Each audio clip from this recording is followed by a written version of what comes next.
show. Yes. Welcome. Welcome, everyone. So today we're going to be talking about Brad Meltzer and Ed Bennis, who wrote JLA, The Tornado's Path. So if you haven't already, make sure you listen to our episode and review because there will probably be spoilers or references back to that. That's right. So please make sure that you hit the subscribe button and the notification bell to get the latest updates and get all of our after shows and bonus content and episodes and everything that we do. You should watch it many, many, many times and comment on everything and hit the like button and Video game playthroughs. everything. Too, Yes. We need to do more of those. Yeah, we should. That was fun. That was a lot of fun. All right, so let's talk about Brad Meltzer. Meltzer. So I keep wanting to say Metzler for some reason. I don't know why. But Meltzer is an American novelist, nonfiction writer, comic book writer, and TV show host. We'll get into that in a second. So he attended the University of Michigan and Columbia Law School and was selected to write in the journal Columbia Law Review. So a lot of law things there, kind of, well, not at an early age, but I guess early in his career. So he has written 13 novels, been on the bestseller list for nonfiction and children's books, written for DC Comics on Green Arrow, Identity Crisis, Superman, Batman, and of course, Justice League of America, because that's what we talked about today. Right. He also wrote some issues of Buffy the Vampire Slayer Season 8 for Dark Horse, which is funny because that's what we're going to review next. So... That was not intentional, by the way. But it's only a couple of the issues, so we can talk about the other writers. I think Joss Whedon wrote a lot of what we're going to be looking at. So yeah. And then he also wrote one of the stories in Marvel Comics number 1000. So there are a bunch of single pages. And he wrote one of the pages where Spider-Man saves a pregnant lady's life and she asks for his real name so she can name her son after him. And so he says his name is Ben. So the title is called We're Calling Him Ben because for the rest of it, they're like, oh, what's his name? We're calling him Ben. What's his name? So, and I think Brad Meltzer's grandfather's name was Ben as well. So that was kind of like a personal thing and a Spider-Man thing. So that was kind of neat, and tying it into Marvel and Spider-Man there too. But he has also hosted his own TV shows, Brad Meltzer's Lost History and Brad Meltzer's Decoded on the History Channel. So he's done a lot of nonfiction stuff, like I said, in addition to writing fiction and comics. So he was also recruited by the U.S. Department of Homeland Security to brainstorm different ways that terrorists might attack the U.S. What?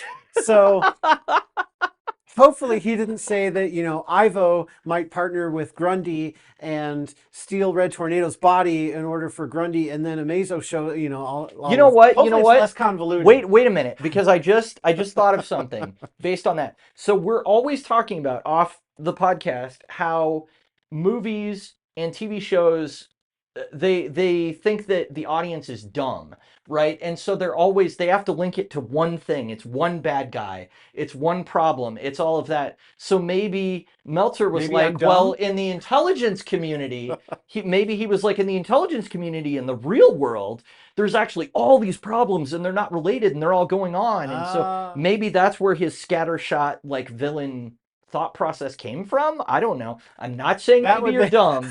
That's not where I was going with that. Dumb people can no, villain.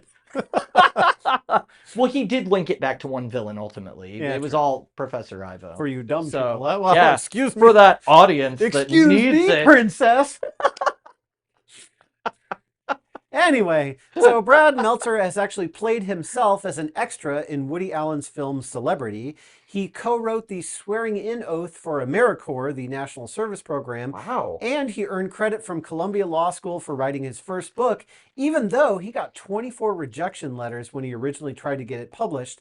So his really true first novel was actually published by Kinko's, which, if you were born before 2004, because that's when FedEx bought Kinko's, Kinko's was one of the biggest chains of document copying and business services stores in the world. It's kind of synonymous with like Xerox. Oh, yeah. Like Xerox was a copy place, but people would then replace the word copy with Xerox. Well, let's make a Xerox of this. Yeah. Let's go to Xerox's. Yeah.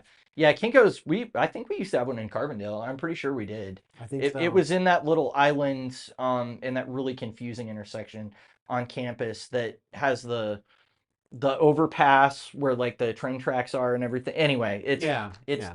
it's a bad intersection, but there's like a little island there, and I'm pretty sure that's where Kinko's used to be. Right. And that was kind of a side tangent, but basically, Brad It Meltzer was. has, well, he had his own side tangents in the Yeah, comic yeah. that we read. But I mean, he's done a lot of very different things. Mm-hmm. So it's kind of interesting that he's had all these various different experiences. And like I said during the episode, it's not that he was a bad writer. It's just he Sure. did too much writing. Like Yeah. Mm-hmm. that could have been 14 issues and with the same amount of writing.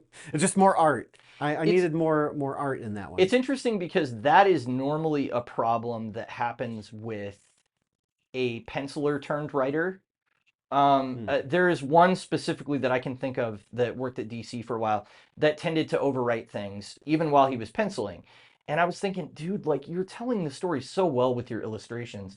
Just tone it down. Yeah. Like the whole time I was reading his run, I was like, oh man, like just reel it in a little bit. But I think that's a tendency is to be like, well, I need more, like I need to really be writing, so I need to write more.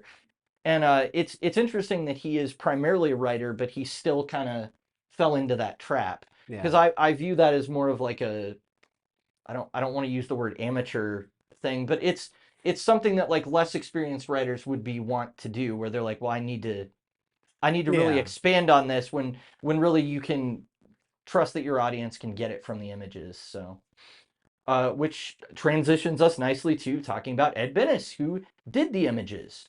So he is a Brazilian comic book penciler living in Limoeiro do Norte. I'm not What? sure that Can you I'm say that saying again? that. That Nope, again? I can't say it again. A medium-sized town in the Brazilian state of Ceará, where he's resided since he was 14. So interestingly, he's not lived in the United States for any of the time that he's been a professional comic book penciler. He's been in Brazil the whole time. But of course, with the internet now, I mean, you don't need to. But he actually began drawing in 1989 by using his brother's comic books as photo reference. And so while he took some correspondence courses in art, he's actually mostly self-taught, which if you've seen his work in the book, I think is pretty impressive because it's really detailed artwork. Yeah. The fact that he just kind of learned himself is pretty incredible. But there actually was a dedication in the beginning of the book to his teacher. He said, I dedicate this book to John Buscema, who was my teacher and gave me the foundation for my work. But he has teacher in quotes because he never met him. He just read all those old Mm. issues of Daredevil and Spider-Man that he penciled. So it was like he just poured over those and like imitated what he saw, and he learned to draw by doing that. So Wow. and to his great friend Raimundo Nonato, who showed my work to editors in Sao Paulo, Brazil, which is how my career began. And so, yeah, he basically submitted art early in his career that got him noticed and hired by the legendary Neil Adams, working on his independent comic book label, Continuity Comics. So if you don't know Neil Adams, he created Ra's al Ghul, he created Deadman.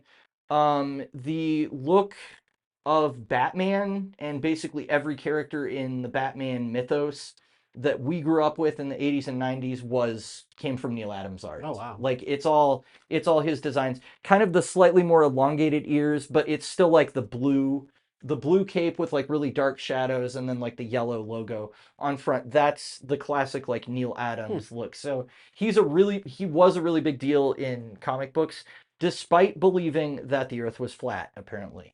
But Womp womp womp. hey, I don't know. This a little bit eccentric, but yeah. So he hired Ed Benes, and that's basically he's been a professional ever since. Wow. He briefly worked for Marvel in the '90s, and he even illustrated a Captain Marvel miniseries. But it's not Carol Danvers. It's about Genus Vell. So it's not Oh. Marvel, and it's not Carol Yeah. Danvers. It's Genus Vell, who I don't know how they're related. I don't know all the Go Kree. back to our Captain Marvel Yeah, versus history. Rogue episode, or maybe the after show, because I went Right. through like everybody who was Captain Marvel, and then yeah, Genus Fell was in there. Yeah, so is he the one that looks like he has like stars all inside of him and stuff? And like I don't know. I've seen just like a drawing of him, but I don't really know him. Yeah. So he did that, and then he moved on to DC Comics, where he's primarily known for his work on Gen 13, Birds of Prey, Superman, Supergirl, and his big standout work, JLA with writer Brad Meltzer, No. which lasted from 2006 until 2009. So a decent length of run Yeah. there. Um, like most comic book creators today, he eventually left the big two for his own creator-owned projects. We haven't really talked about this a lot before, but you can do about a fourth of the distribution at Image that you're getting with DC or Marvel and be making like about 4 times the money because you own it Right. when Image is publishing it for you. So that's the appeal of these people leaving Marvel and DC is Yeah. they're like they own everything I do, and I'm not, they get royalties and stuff, but they're not getting paid. Well, and they don't have any say. Like if the Exactly. the studio wants to do something, the Right. studio is going to do it, and it's And their it would character. be the editor, but yeah, the editor is the Yeah. studio basically. They're the guy telling you, you can't do that story. You need to make Wonder Woman's boobs smaller, or whatever it is. So and we'll talk about drawing boobs here in a minute, which because that's actually part of this Oh, I discussion, can't wait. oddly enough. Yeah, look forward to that, guys. So yeah, he left the big two to do creator-owned projects. One of these projects is his Ed Benes Studio for Aspiring Artists, which he opened to teach sequential storytelling techniques and courses on professional illustration.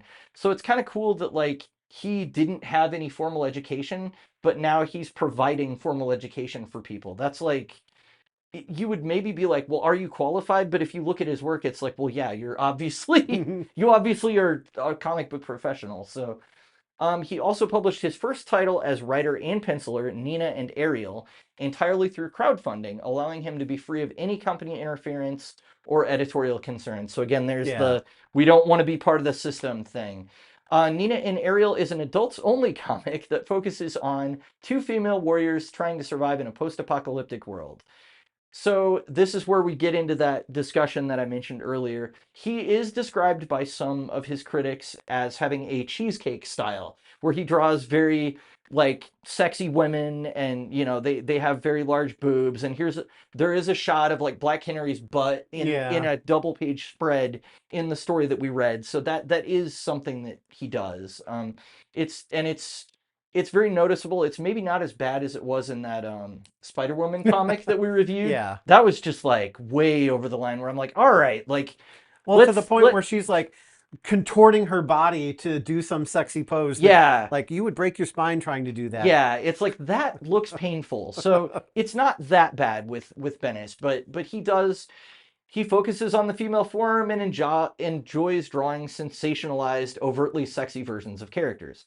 However, Brad Meltzer also felt that he had the versatility to also do smaller emotional moments, and that's why he got picked for this story. And he actually drew the flashback to the 1973 JLA number 105, which is cool because Yeah. it's like a totally different art style, but it looks like it's from the I 70s. like when they do Yeah, stuff like that. yeah. It's like really a throwback to something Mm-hmm. like so long ago, and they actually show it kind of in its original form.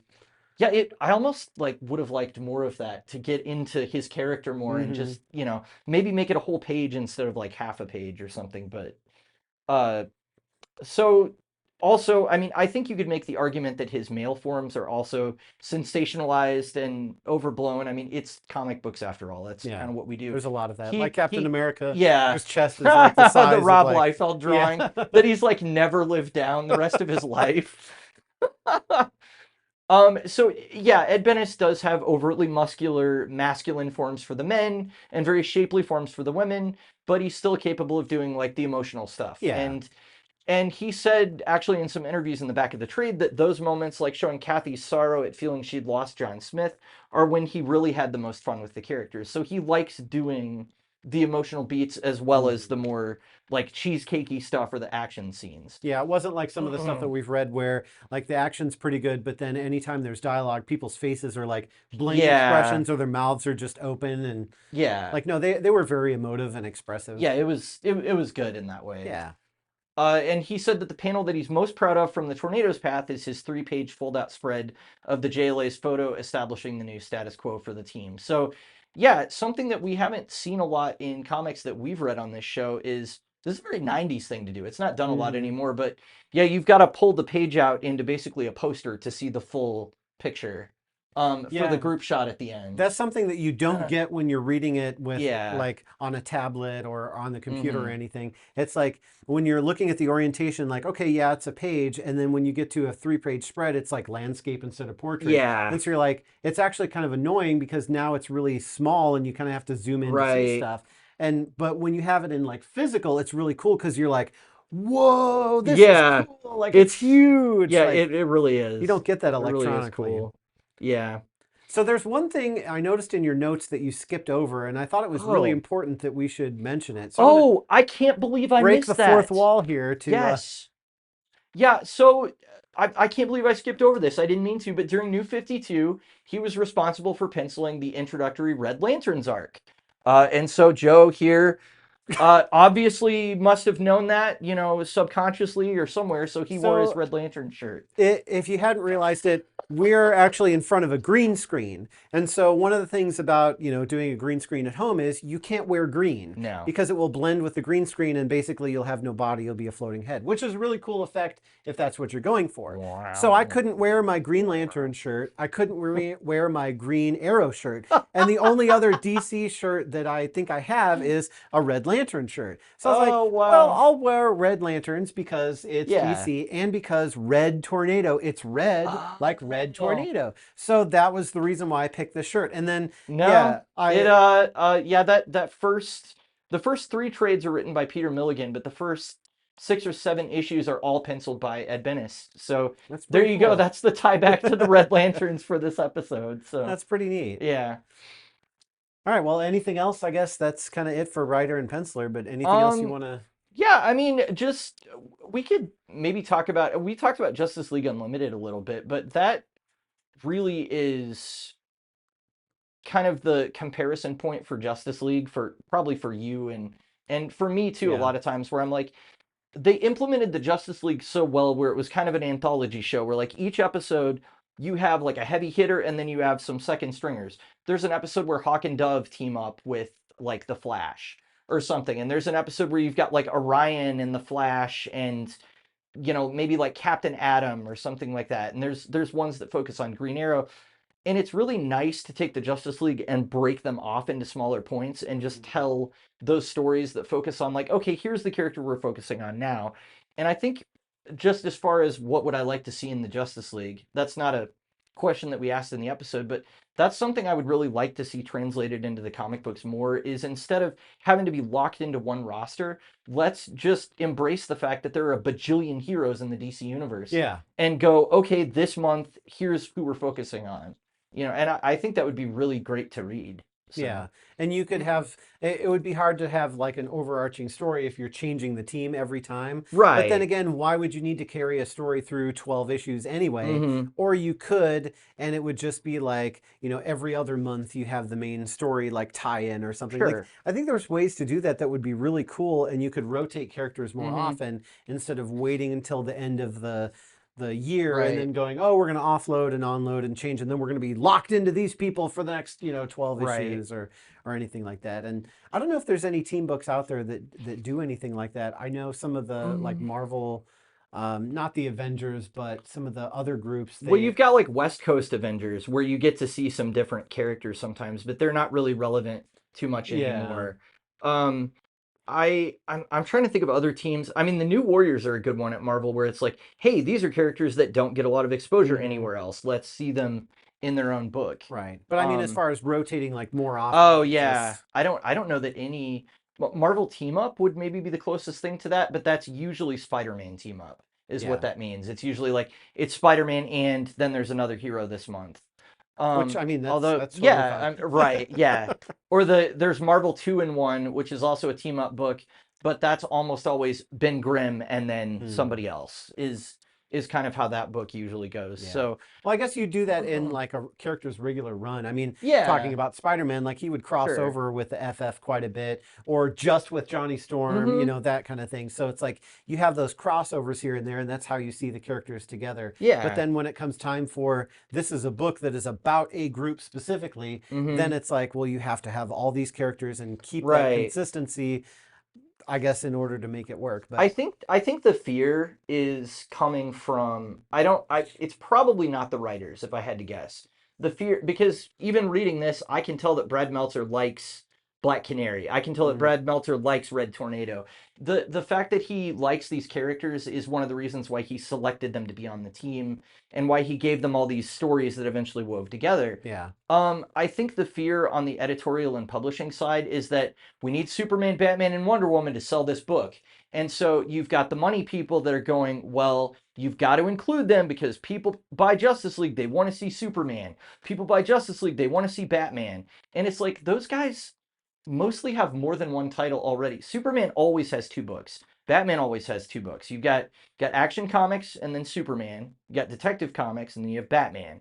Those are always running no matter what. So if you need your Batman fix, you can go there. Right. I would like them to really push forward some of these lesser known heroes more because that's the part of this that was the most enjoyable for me. And on Justice League Unlimited as well, it was fun to be like every episode I'm like, "Oh cool, I don't know much about Captain Atom. What are they going to do with him? Like I have Yeah. no idea." So that's fun to get to explore the corners of the universe a little Mhm. bit more. And unfortunately, they tend to only do that at DC lately with it's got to be a Justice League offshoot book. So we can do the main book has to be the big seven. We're never going to stray from them. It's always them. They did for a little while in 2016 get rid of Hal and have Jessica and Simon in his place on the team. So I'm like, okay, at least we have like some lesser known Green Lanterns that are Mhm. they're kind of like the rookies and they're doing stuff. But um you've got to buy JLA or Justice League Europe or Justice League International, or there was a book Justice League United for a while. They did Justice League Odyssey, which was a space-based team, which was actually really cool. Hmm. For a while, they had like Cyborg and Starfire and Azrael from Batman for some reason, and the with the giant like mech suit that he wears. And I'm trying to think who else was on the team. There was somebody else that was like, oh, Jessica Cruz. She was on it too. Mm. So, but that was neat because they were like out in space doing their own thing. And so, yeah, like it's almost more fun to read the non-primary Justice League book because you get a better smattering of characters. Yeah. Even Justice League Dark, where, it's like there's Wonder Woman, but then everybody else is a magic hero. Mm. So you don't have to worry about like, well, what's Superman doing? Like, well, Yeah. that's over there. Well, So, and so having Batman, Wonder Woman, and Superman in this, right. it seems like Meltzer maybe kind of got around having to Hmm. include them by having them sit and be an elitist club and Yeah. be snobby towards their photos. But it took them out of the action where it's like, Yeah. yes, they're here, yes, they're doing something, but we really don't care about that. We care Right. about what's going on here. Yeah. So maybe that feeling of like I don't care about what they're doing, maybe that was intentional. It kind of feels like Meltzer didn't care about what they were doing that Yeah. much. But it's funny So that you mentioned that like he likes Black Canary, and I was like, well, so does Ed Benedict yes, he and does. Wonder Woman. Maybe a little too much. Yeah, that was a fun note that they had in the back where he Yeah. was saying they asked him 3 times to size down Wonder Woman's boobs because he was drawing them too enlarged, and he's like, I can't help it. It's how I've always drawn women or something, and I'm just like, oh my god. Yeah, that was funny. That So I like the like trades or collections where they yeah, have a lot of that information. yeah, Like it's really great for researching for a podcast, for but it's sure. also cool to get the additional perspective because like with this one where I'm reading through it and I go, man, this is really freaking wordy. Yeah, And then to go, oh, this guy's a novelist. Okay, well that yeah, helps make sense of why. Like it's yeah. not just me, it's not my Hmm. imagination, but it's a real thing. Or like when we talked about some of the other writers who they've gone to law school or they have Hmm. these other perspectives in their real lives, and then that kind of translates to certain characters. Like it's Hmm. really kind of cool to see that like crossover of you're really getting somebody's perspective of Right. something in the real world translated instead of somebody writing a comic about something that they really don't know anything about, and it's Yeah. you know Mm. yes, it's fiction, but it's like even more fiction because it's not grounded in the real Right. world. So Yeah, there's no like clear point of view. And we've talked about that before with like it's nice for characters to have point of view and motivations because that allows for like actual drama to happen and like mhm. stories to unfold and character development, but I guess it's really good for a writer too to have a clear point of view because then they're going to I hesitate to say I like stuff where they want to put their stamp on it because if I feel like it's a writer trying to do that, Yeah. I'm really put off by it. But but if it's something where that just naturally happens by the fact that they're writing it, then it's like, oh well, that's kind of neat, you Right. know. Or if you So have like She-Hulk or sure, Daredevil, where we're seeing yeah, some courtroom scenes, and the yeah, writer is somebody who went to law school, then right. it's like you get kind of more quality of those scenes versus somebody who's only seen what's theatrical on TV, and then it's like, kind of the standard like stuff that you would see, and You it's can't handle the truth. yeah, That. exactly. Like, okay, cliche, great, but somebody that actually kind of understands the subtleties of what goes on, Sure. you get kind of something new that's like, oh, this is kind of Hmm. neat. So yeah, we really Yeah. got off on a tangent there. Oh, Forgot what we that's were fine. talking That's about. fine. Well, just kind of the Justice League and kind of what we would like to see, I think. Yeah, I really wanted to see the Justice League in a movie after what we Mhm. got with Black Adam because that was really cool. But the whole fate of the DC universe is Oh, what? Still up in the air? Like, I mean, James Gunn's Superman movie is now filming, so okay. it also he is very active on Twitter. He's communicating with a lot of people, and he's saying it's absolutely focused on Superman as a character. But people were worried because we found out that Guy Gardner is in it, Metamorpho is in it. One of the members of the Authority, which is a Wildstorm book that DC bought, and then folded into their continuity, is in it. There are a lot of characters that are like not Superman primary. There's just kind of like DC characters that are going to be showing up because they've all been cast, so we know Right. that they're going to be in the story. Nathan Fillion actually is playing Guy Gardner, oddly enough.